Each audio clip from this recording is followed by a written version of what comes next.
Good morning, everyone, and welcome back to Bowl Expo, day 2.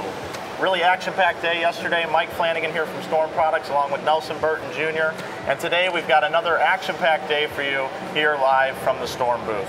Joining us here today early this morning, opening up the set, we've got a couple of very, very good friends of mine and a couple of people that have a lot of words of wisdom to share with us this morning. Mr. Chris Schlemer, the brand manager from Rotogrip, and our reigning player of the year, the Thunder from Down Under, the Australian sensation, and a good friend of mine, Jason Belmonte. Hello, guys.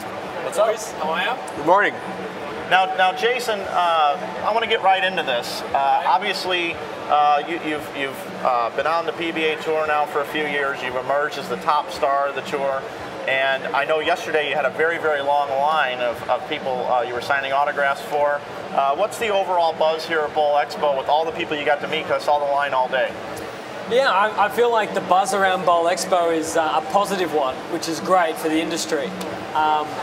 Pretty much everybody that I met yesterday told me some story in relation to seeing me on TV or having friends and family watch the Pro Tour, which I thought was a really positive thing as well. So it's nice to see that you know, the people attending Bowl Expo aren't just in the industry to make money from it. They're also fans of the industry and they want to watch bowling and want to watch their pros. And yeah, I really appreciated everybody coming and asking to get my autograph.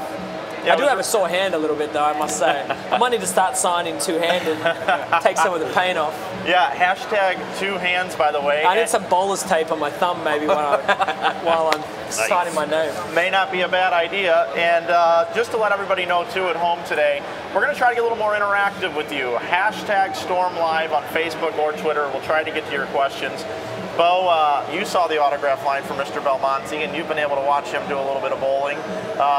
It's just awesome to have him here, isn't it? Well, Mike, I was in that autograph line. I not only saw it, I was in it. He's such an engaging young man, but me as a bowler, a lifetime bowler, Jason, you've changed the game in a way. I think you're the most entertaining bowler I've seen bowl, not to demean anybody else who's out there, in the last 25 years for sure, and I can't even think back before that, with your two-handed style.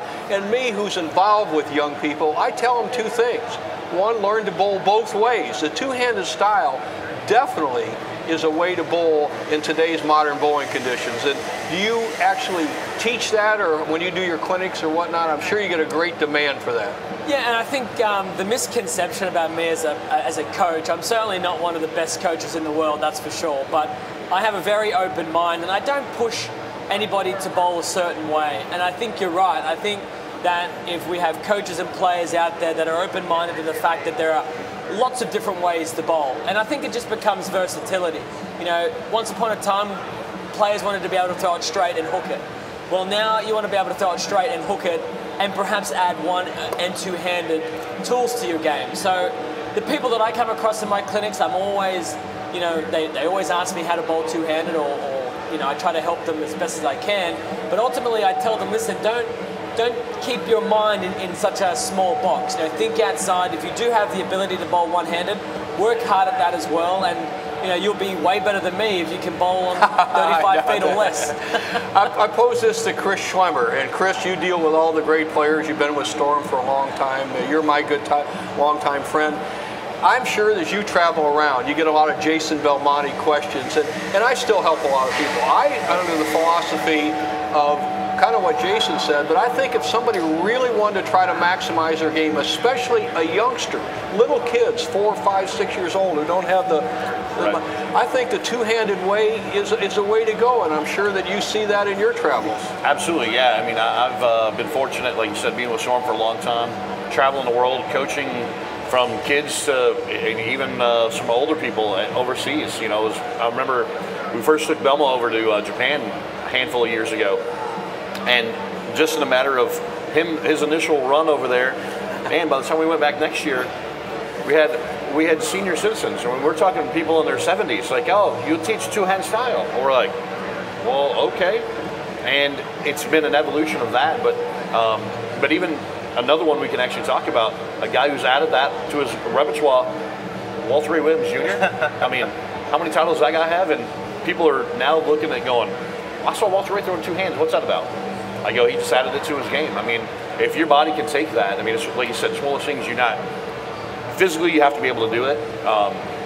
And if you can, man, it's just another tool in the tool belt. So, but yeah, I mean, it's one of those deals that, like you said, kids, you see it more and more now. I mean, the youth, the generation of tomorrow, man, there's a lot more two-handed than we ever thought was going to happen, and man, it's working. So go for it. Chris, I still am involved in bowling a lot.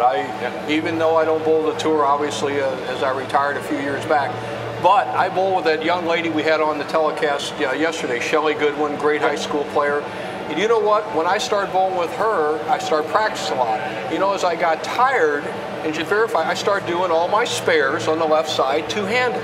And I found out how surprisingly easy it is. And then the other day, a guy who's a top golf pro in our area, Rod Curl Jr., his dad won on the pro golf tour years ago. He brought his 2 little girls in. One of them, 3 years old, and naturally two-handed. He says, well, I said, wait a second, pal. You got what you're looking for, and start that way. And I think you can, like Jason said, you can learn either way. But if you really want to bowl, I still like to bowl. The Lord has given me good health. I need to improve my two-handed a little bit. I'll start with Walter Raby, the first guy I'll take down with it, though. Perfect. I like it. Yeah, I mean, like I said, it's evolution of the game. It's not that hard. And I believe, and we'll have to see if we can find him and track him down, but I heard that Parker even did it, I guess, a couple weeks ago at the senior tour stop. So, I mean, a couple other guys. I mean, it's one of those things the guys are at least. Well, I got to tell you something. It's illegal to be left-handed and two-handed. That's what I was thinking. I was going to say we might have to implement a new rule for that one, but you know. A programming update, just to let everybody know, today coming up at 11:15, you're not going to want to miss it. Hank Boomershine, Victor Marion, Belmo will join us back, and Rhino Page, along with Randy Peterson, our MC. We're going to be bringing you Storm Innovation, going to talk about the new Optimus, the new High Road Solid, and take you down the entire line of Storm products a little bit later today. You definitely want to stick around for that. And then coming up again later on today at 1:45, Tim Mack, Peter Somoff, Tyler Jensen, and Randy Peterson will be bringing you the Accessorize Your Game, really talking about all the different products that we offer to help you keep your bowling balls in tip-top shape. But Schlem, I got to talk to you here, buddy. The big buzz about yesterday here at Bowl Expo inside our booth, and the most things I saw on social media, was the launch of the new Roto-Grip balls. 5 new balls in total. What did you see yesterday after you stepped down from this stage, you know, buzzing around about that on social media? Well, the first thing I stepped down to check out my phone, and with my Facebook pages and Twitter and stuff like that, I had I don't know how many interactions on Facebook and the Twitter deal. And I'm like, oh, okay. So I opened it up and started looking at it, and of course, then I can't really see everything from my phone, but like, oh, this person shared this and this. I mean, and like you said, I mean, we had talked about it earlier this morning.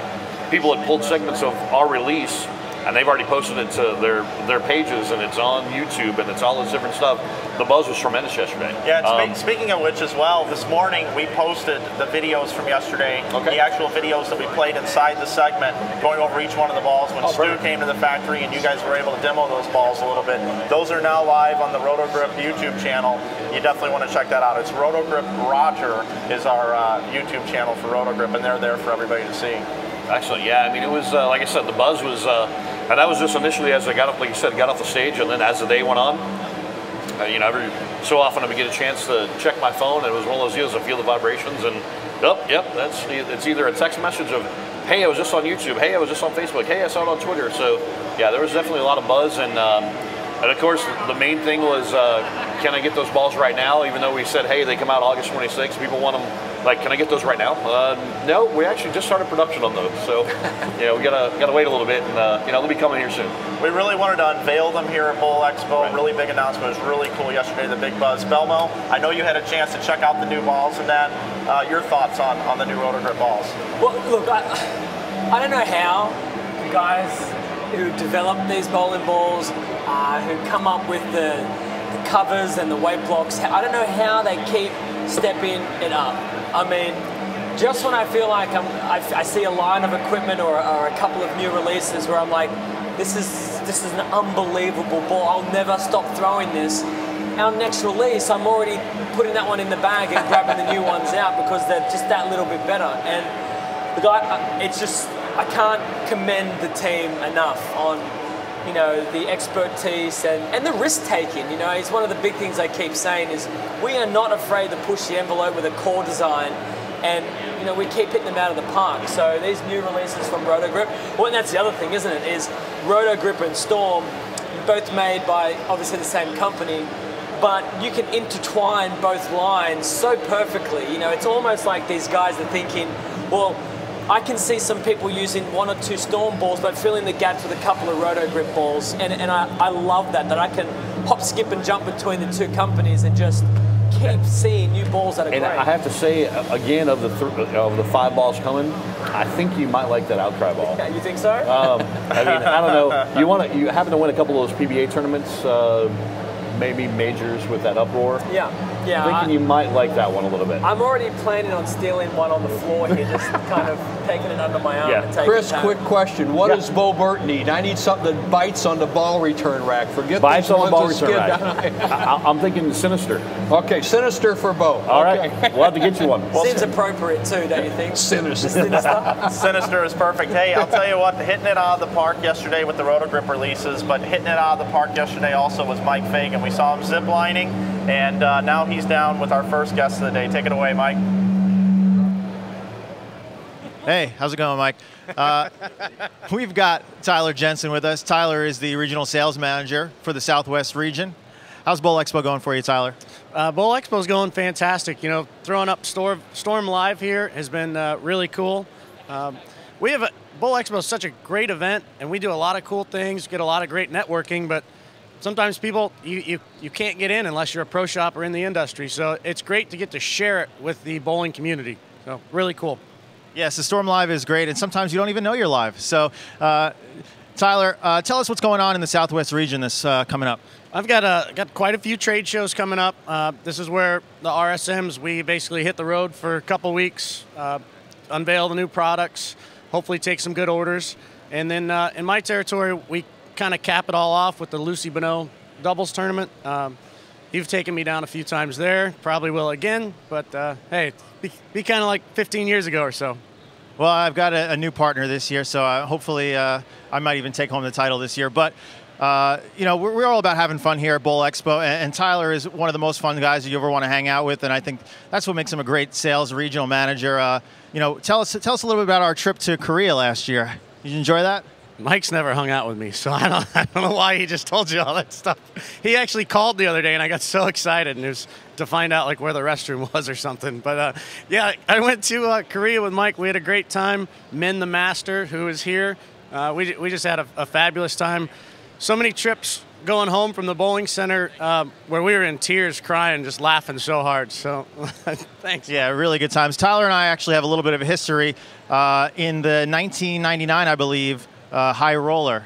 Tyler and I squared off in the top 32 round, and I was using an eraser drilled by Steve Klomkin, so I'm sorry about that, but you can blame Steve for that. I got nervous there when you said history. Like I thought you were going to tell him about when we were dating, but that's good. All right. Good. No, all right, cool.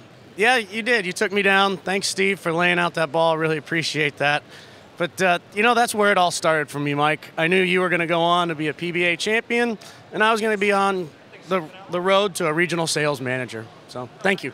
Well, thank you for all you do, Tyler. Storm appreciates it. One of the best regional managers here, and look for Tyler in some of his events in the Southwest. Back to you guys. All right, Tyler Jensen, always a fun interview and a tremendous guy and one of our best salesmen out in the field. Bo, we've really got the best sales force out there. Well, I realize that. I get to talk. Most of them I have met before. Chris I had met before, Bob Hart. I've been around, and some of the other guys, the younger guys I've met. But the Storm group, I can see it. It's a closed corporation with Bill and Barbara Chrisman, and they treat this like a family. And I had that luxury in my life at ABC Sports. Even though we were traded on the New York Stock Exchange, we had a certain fraternity that made it good for everybody. Everybody wanted to make it good. They want to make it good for the people that work, for the children of the families of that.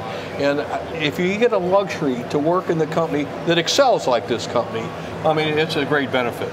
Definitely, and another great benefit is people are interacting here today with us. So a question for you, Belmo, coming from Ralph Lake. He wants to know, how often do you replace your jerseys? And I must say, you've got some of the most stylish jerseys on tour. Thank you, at Ralph Lake, for the question. Replacing my jerseys, that's a good question. I wonder if he means designs or specifically the jerseys themselves. I think the design-wise, I'm trying to create a new or fresh design every 12 to 18 months. It's one of the things I enjoy more just for fun. I really enjoy kind of creating designs for shirts, and this one, I like it, and it's okay. And I'm looking forward to the next one, which I would say probably, maybe after the World Series, I'll come up with something brilliant.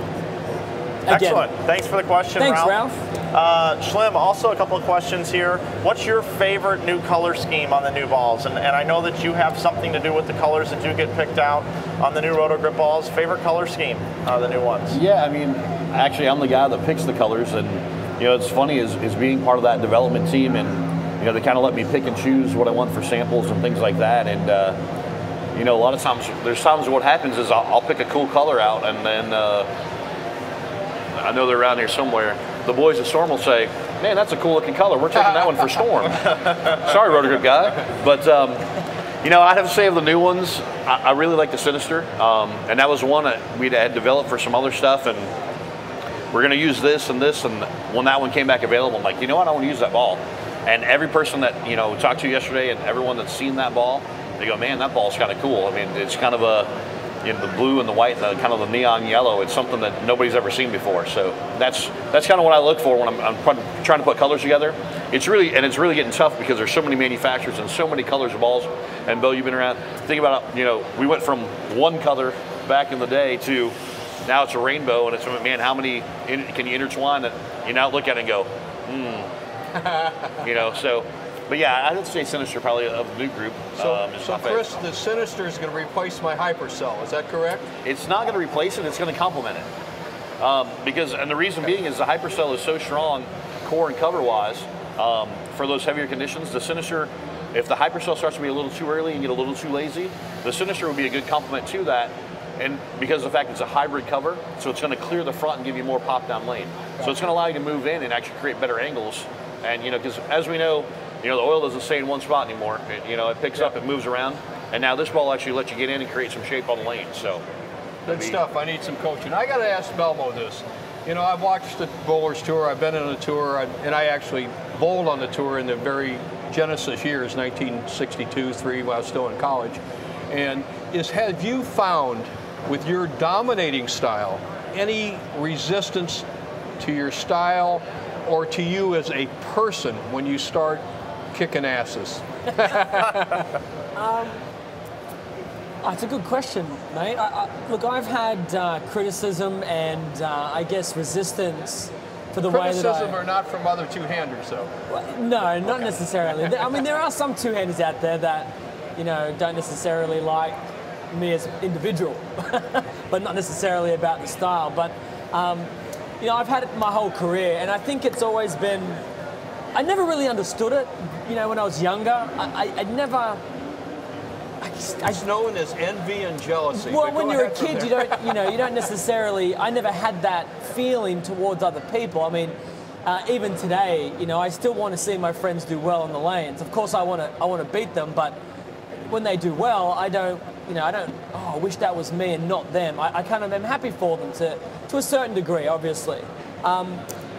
So growing up, I would come across a lot of individuals that would just kind of try and rain on my parade a little bit and, find ways to intimidate me with, rule allegations and things like that. And it used to really upset me. And then once I joined the Pro Tour in 08 and 09, I copped a lot more criticism for coming out on tour. I was always known as the two-handed guy from Australia in the amateur ranks, but I didn't really ruffle too many feathers. It was more just the traditionalists that would watch me bowl would have a comment.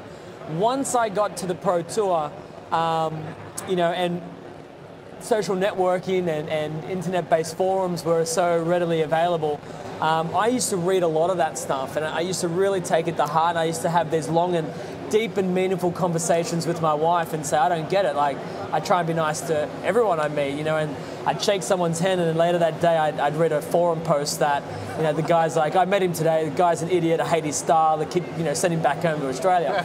So, But now I'm a little bit older and I've got a little bit more thicker skin. I kind of understand that generally when people have success in life, no matter what they're doing, there's always a group of people that wished it was them, and that envy does come out. On tour, I think it predominantly comes more from the fact that I do have, or I am able to create an advantage on the lanes. You know, my ball does hit very hard. I do send a few more messengers across the lane, and I'm able to play a part of the lane right now that's given me an advantage against the field. So I think a lot of the players are seeing that on a consistent basis, and it's a little bit frustrating. And I completely empathize with them. Obviously, you know, if the shoe was on the other foot, I'd probably feel the same way. You know, if I felt like I couldn't beat someone for a long time and for my career to earn money for my family, I would probably have that feeling as well. But so I understand it. I don't mind it. The more they say it, the better I seem to get. I'll give you a line, and Mike probably remembers some of this, and surely Chris, is when I first came on the tour, we had a lot of old wood lanes and the tracks were burning out and the left-handers dominated, especially when they had lane maintenance machines. When I first started bowling, they just took what they call a flit gun, which you used to use for bugs, spray it on there, cross-wipe it, and we had lower scores and whatnot. So the lefties were pretty much dominating until we had lane maintenance, and you'll never have it equal. That's an argument that we don't even want to get into. Are you sure? Well, the lefties, no, you know, the lefties love me right now because all the heat is off them, and it's all onto the two-handed guys. I'll give you a line that one of the great lefties said. We had bowled in San Jose, California, 1971. At that time, there were 16 players in the finals that went on to the top 5 ABC Sports. Well, I was 17th. I was the high right-hander. All of them were left-handers.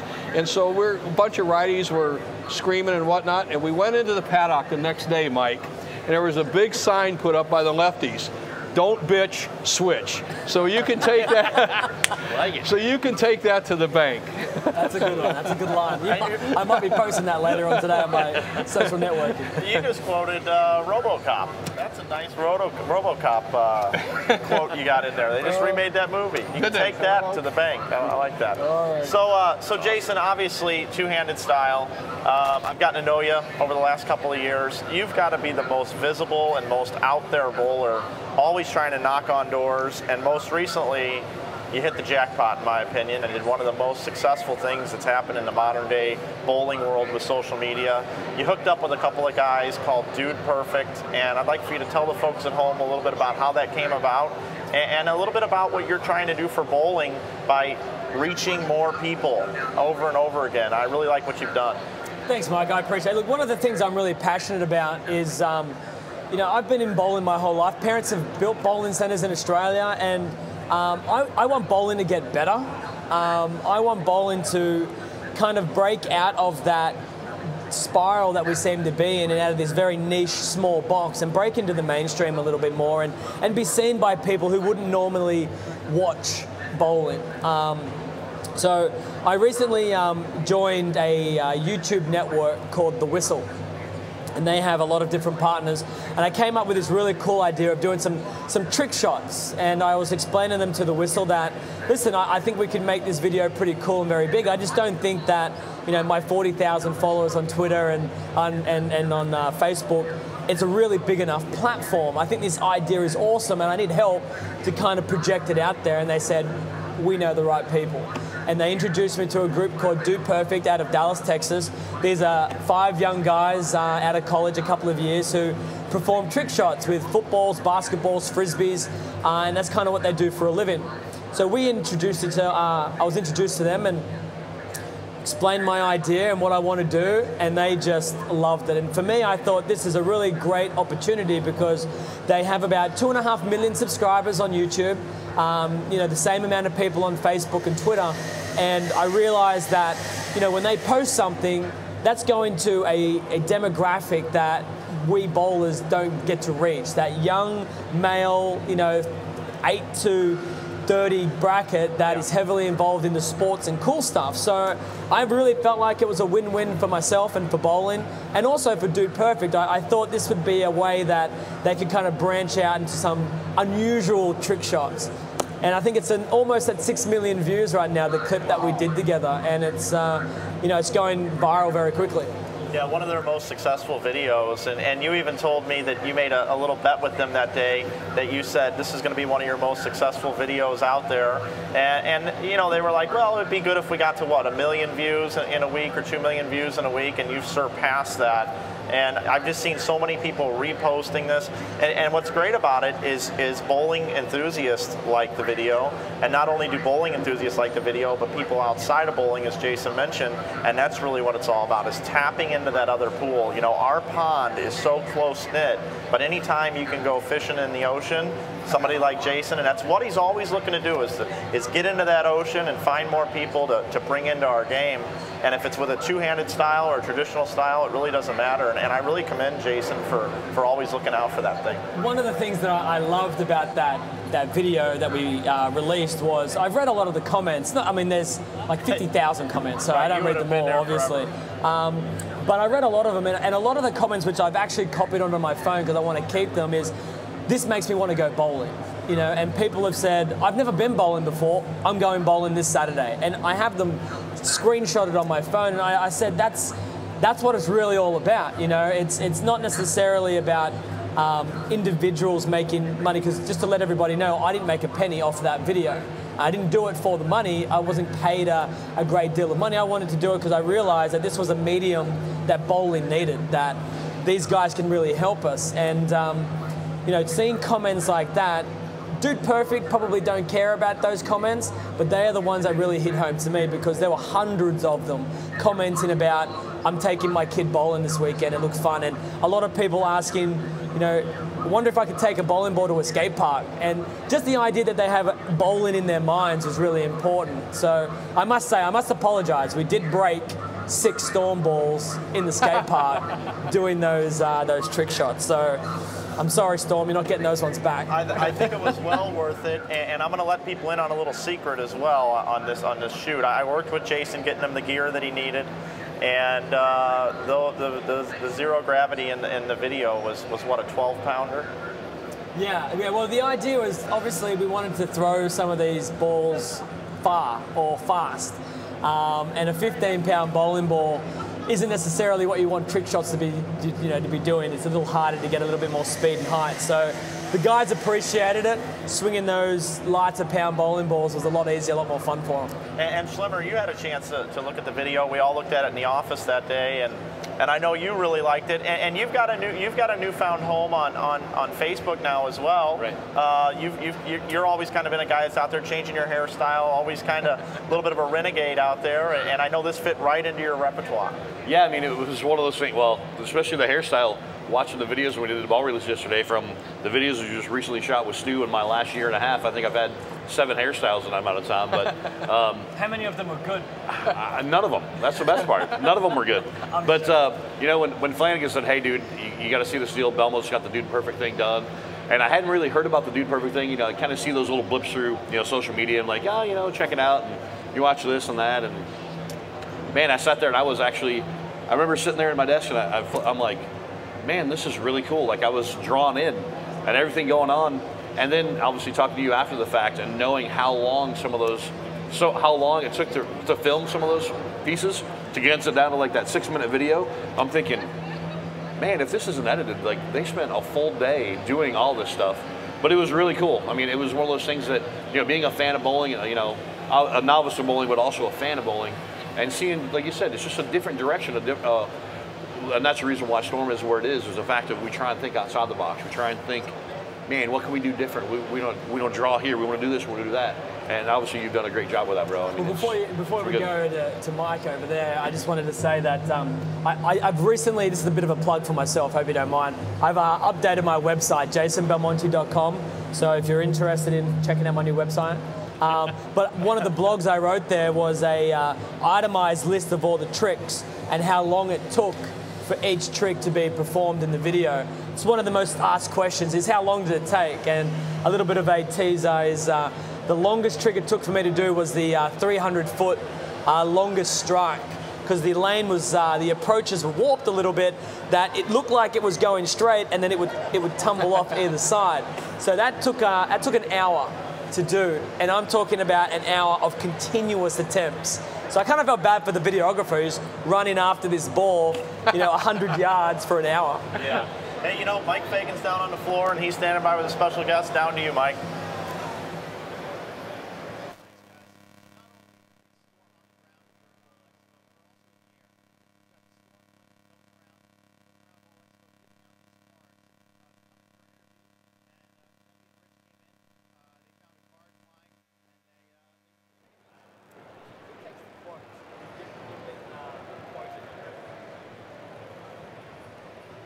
Hey, we're back with you, folks. We had a little microphone problem with Mike. We will throw it back down to Mike here in just a second as soon as they get set up.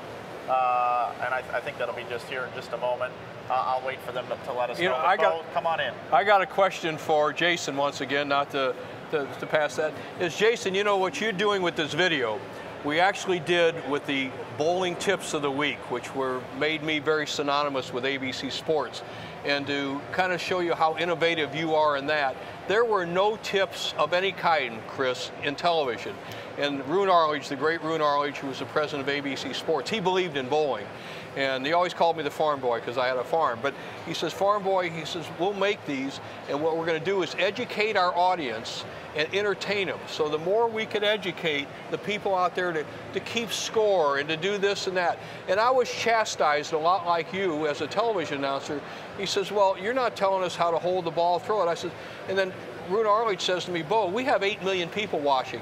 100,000 of them are good bowlers. If they quit, we still got 6,900,000 people. If the 6,900,000 quit, we got no television show. And so the idea of you entertaining and going forward with that is absolutely sensational, and it's been a part of the PBA Tour ever since. And hey, Jason, we'll get into some of the other things you're doing. They are ready now with Mike. He's got his mic problem all worked out. Mike Fagan, take it away. So for all you people that aren't lip readers out there, we had a little technical difficulty. I was telling everybody about Storm is not just on the Bowl Expo floor, but we're also in the sky. The Storm blimp is up there giving out these cards to all the people in the Bowl Expo arena today, and they can come in for a free interview with me. Rich and Debbie are two of the people that got one of our free cards from the Storm blimp. So Rich, what brings you to Bowl Expo this year? I'm representing IBPSIA, and of course the first question I get is, what is IBPSIA standing for? International Bowling and Pro Shop Instructors Association. We represent both pro shops and coaches in getting a better education, how to drill equipment, how to coach after the equipment is drilled. I'm also here representing myself, Williams Sports Consulting. I'm the Chief Operating Officer of Williams Sports Consulting, which is a coaching business out of Cleveland, Ohio. Debbie is my marketing director of Williams Sports Consulting and does a great job of getting me out there to get more clients, to get more people bowling. Excellent, excellent. So Debbie, what's your new marketing strategy for the IPSIA program? I think I'm going to get a Storm blimp. That's great. That's great. All right, guys. So we've got. How do we get a hold of you, by the way, Rich?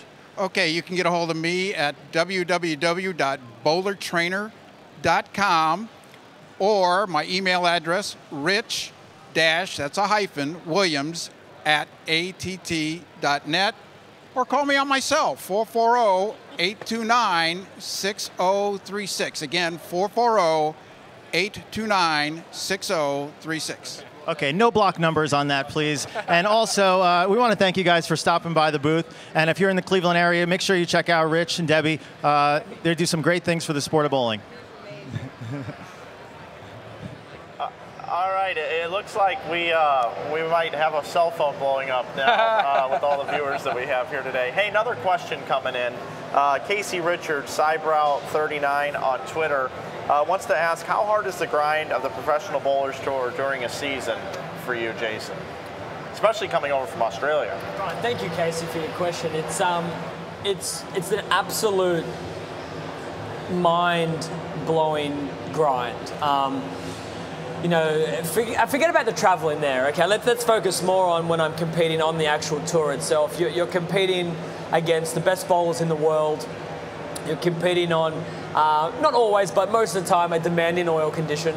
And you're also competing for your career, for your sponsors, for your family, and for yourself. So you have an expectation, And that expectation can cause pressure, which can cause stress. And when you're competing on these tournaments, on these conditions for the amount of games that we're playing, you make a bad decision here or there, it really affects you. And then, of course, with the Pro Tour the way that it is now, we don't have the luxury of saying, you know what, this is just a bad week.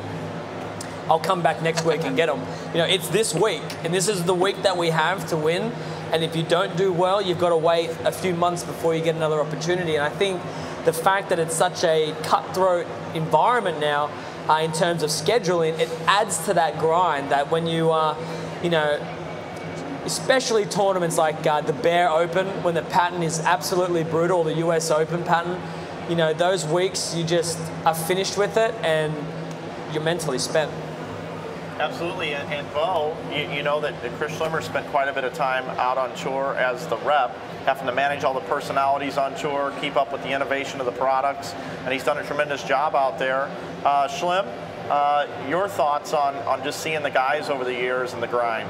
Yeah, I mean, looking back at exactly what Belmonte said with the way it was, I mean, I started tour up for Storm in 2001, and that was back when the new regime started, and it was, there were still 26 weeks a year, and like Bo, you can attest back when you had the spring tour, the summer tour, the winter tour, and like you said, Bo, it was one of those deals where, we get some of the older guys like Pete, and you had that bad week, you're like, I'll chalk it up, I'm going to come back next week, I'm going to dig in.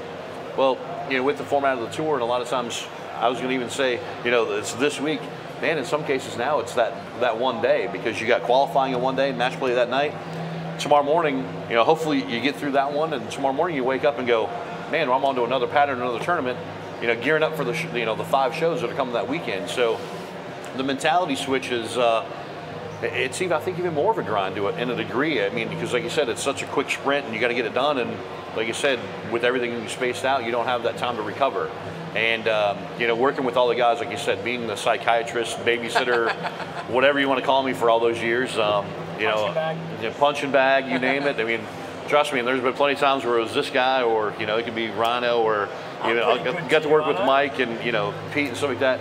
No, but you think about those times. I mean, we can be brutally honest. There are times where you just say, you come in and you vent, you have your deal, and I have to be the voice of reason and say, okay, let's sit down and talk about this. Let's figure out what happened and hash things out, and play back what happened, where we went wrong. I mean. And it was always those strategies and a lot of things that were wrapped into it. But like you said, it's for all the guys on all the different levels, depending on what level of player you were, it didn't matter, because like you said, if you're a single guy doing what you do, or in your case, you got a wife and kid at home, and you got your fan base, you got all these different things going on, the pressures are all different, and everyone handles it different. And my big thing was always trying to communicate on their level, because, man, the way I'm going to help Jason through his round is different. It's going to be different than what I do with Pete, and it's different than Wes, it's different than Stu, different than Mike. It's always, it's ever changing from a tour rep standpoint. So, but yeah, the evolution of the tour is definitely put its toll on everyone. I think, Chris, and to clarify some of what both these people have said, Jason and Chris, and of course Mike, is when I bowled on the tour, Mike, we bowled actually house conditions when we started. So we just bowled like you bowled in the league, and there weren't high scores back then, because one of the rules of the USB/ABC was equal oil gutter to gutter. Well, you don't need any whole tricks of that.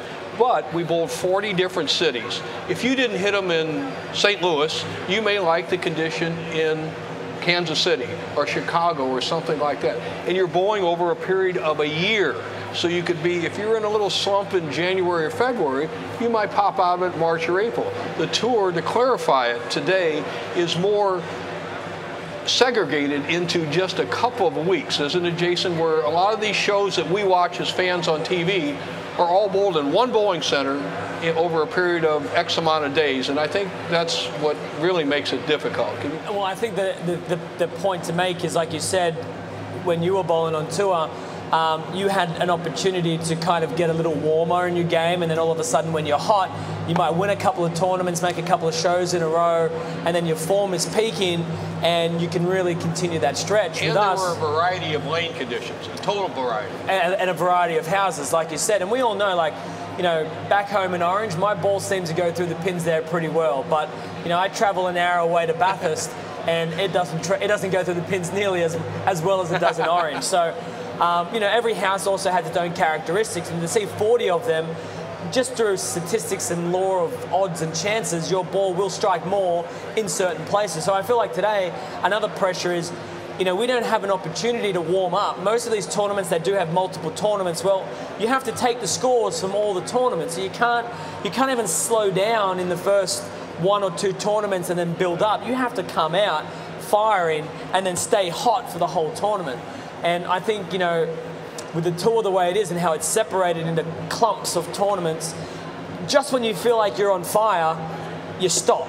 And then you've got 5 months before the next events, and that's something that can be quite frustrating, and something that I really am trying to pride myself on is I've been hot for a little while, and I don't want to lose that spark. I don't want to say, oh, well, I'm doing really well, I'm just going to stay here and just enjoy the ride. I'm continually making sure that every single week I'm as sharp as I can be, because when that tour stop rolls around, I can't afford day one to be a subpar day. It's going to cost my entire event.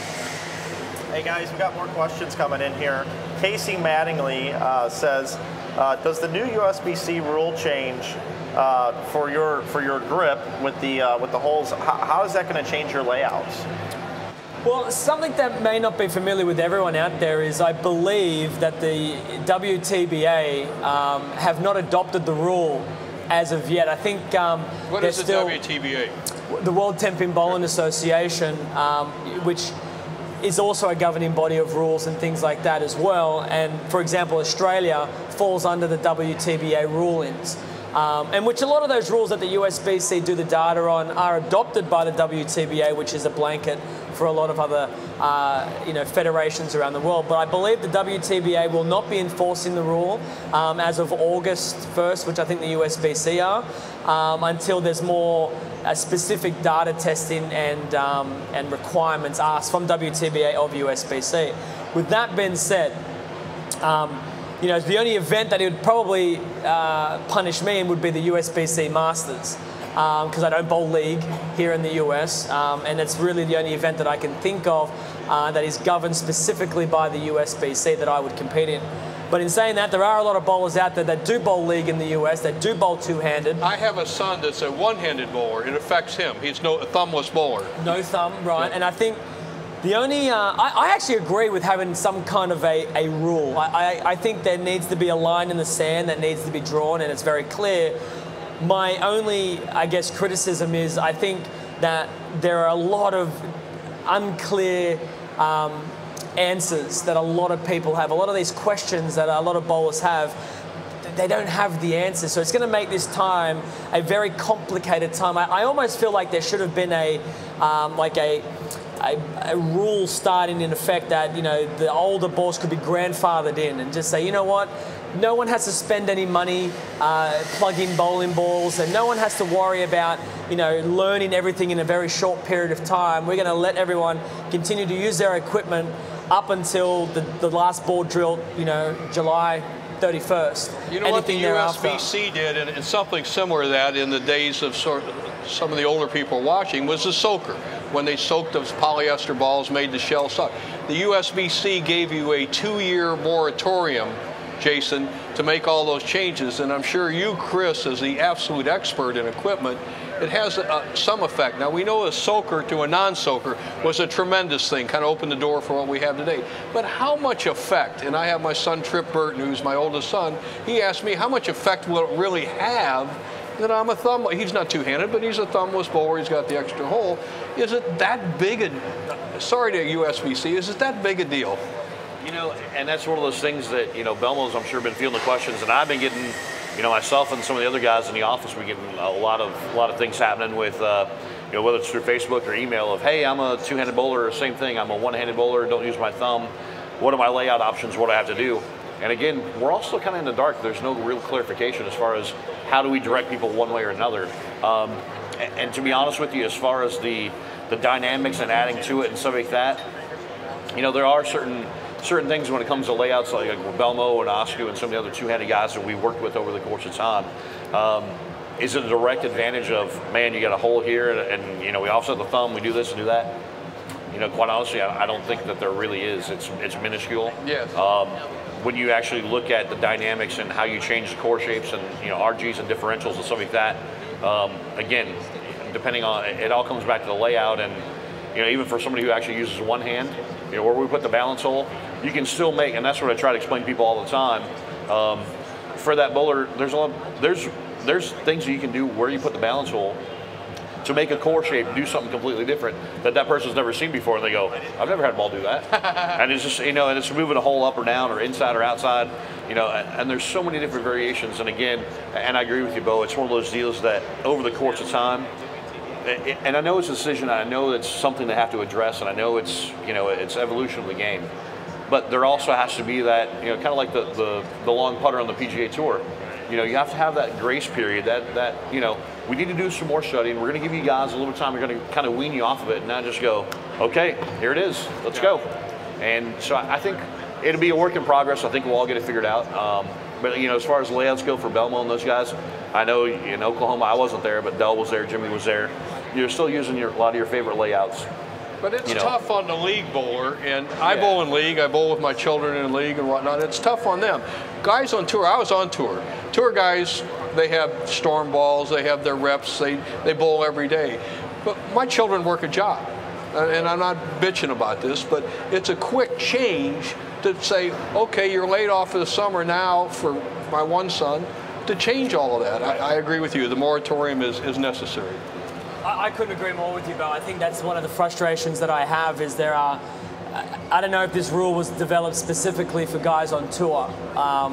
And I have heard a couple of people say, it's really a rule that was initially brought in, whether we agree with it or not, but the initial idea of the rule was to kind of pacify a lot of the, non-traditionalists or haters of the style. With that being said, though, it doesn't really worry me so much because I'm on tour, sponsored by a great company. I have resources of guys like Schlemer, Dell, and Jim who, look, we can put our brains together quite quickly and we can come up with something if these layouts do affect me as much as we hope they do, but as we think they might. But let's talk about the guy down the street at a bowling center who goes into a pro shop and his pro shop operator isn't familiar with the rules specifically, isn't familiar as much as the guys who are designing the balls, how to drill them. His inventory isn't nearly as big as the plant that Storm has. All of a sudden now, these bowlers that aren't using their thumb are going to be put into a very, very tight position, and I think that's going to actually hurt a lot of bowlers out there, and that's going to, I believe, is going to be a bit of a kickback in the people getting upset from USBC and other people is, hey, you just didn't give me enough time to work this out, and now I'm getting told I'm cheating, and I'm not. I don't know anything. Here's the ball that I've been using for 4 years. Give me a chance. So now I can't use it anymore, and I don't know enough about it. Neither does my pro shop operator. So I wished that we had maybe kicked it to the start of 2015 at least. Well, hey everyone, we've got about 10 minutes remaining here with Schlemer and Jason Belmonte, and of course Bo Burton and myself. Want to let you know, coming up here at 11:15, you're not going to miss it. Randy Peterson will be back up here emceeing and interviewing and talking a little bit about the innovation of our products, the product line top to bottom with the great minds of Storm, Hank Boomershine, Victor Marion, and of course Belmo, the Player of the Year, is going to be here to talk about the products and the Southpaw Rhino page. Now, Belmo, one thing I like about you is you continue to always stay positive, even when things come out like this rule change and things like that. We shoot In the Bag, which is a great segment. If you're not subscribed to our YouTube channel, Storm Bowling Balls on YouTube, you definitely should. And we do an In the Bag segment where we get a chance to check things out. And on the latest one where you won at the Oklahoma swing, you actually took us inside what it's like to drill a few new balls, and you should check out that video. And you actually made kind of a joke a little bit. I'm going to continue to put these holes in the balls as long as I can. So I like your attitude about that. Another thing is you're really, really involved with a lot of different things. You've got your own company. You've got the IAB, International Art of Bowling. Tell the folks at home a little bit about how that kind of started. You and Deandra Asbeatty, Bill Spigner now, new Storm staffer, some of the things going on with the IAB. Look, honestly, I love bowling, like I said at the beginning, and I want bowling to get better. And one of the things that I've noticed is generally when people are bowling better or enjoying themselves on the lane, they bowl for longer. So back home, I've always been, interested in helping bowlers get better, and I never really understood how I could, I wasn't necessarily a great coach when I first started all of this because I didn't have the information and knowledge. And now in the last 4 or 5 years, I've learned so much. I feel very comfortable to say that I'm a qualified coach in pretty much any style that you have to play. And the fact that I have the ability through the International Art of Bowling, iabowling.com, to share what I know about transitions and ball layouts and ball surfaces and mental game preparations and drills and things like that to help everyone get a little bit better. The idea is that they do improve, they enjoy the game a little more, they involve their friends because now they're not embarrassed to bowl so much because they're bowling better, and they bowl for longer. And I think that's the key. We want these kids to have great education. We want coaches to come in and learn from us so they can share that information, keep the kids in for longer, get them bowling better, and of course it's a win-win for bowling all around. And I'm very proud of what we're able to do with the IAB. We have an online membership where we can help people all over the world. We have about 250 members across, I think it's like 30 countries. That are interested and been a part of this program, where they can have access to training plans, forums so they can ask questions. We have mini video analysis. We have a circle show, which Schlemer has been a part of, where we have a 1-hour live feed, much like this, except through video conferencing, where we have a show based on the hot topics in the month. We ask guys like Schlemer to come in to give us direct answers to the questions that our members have. And I mean, you can say that if it was good or bad. Oh, it was actually awesome. That's what I was going to say. That was one of the deals of the interactive part of it, and the fact that I was at my desk in Utah. You were in Australia. Giandra was in Chicago. I believe Andy was someplace else. Yeah. At the time, we had Ron in Seattle, and man, we're getting questions from around the world. Hey, Schlem, I have this layout. What do you think I should put the extra hole?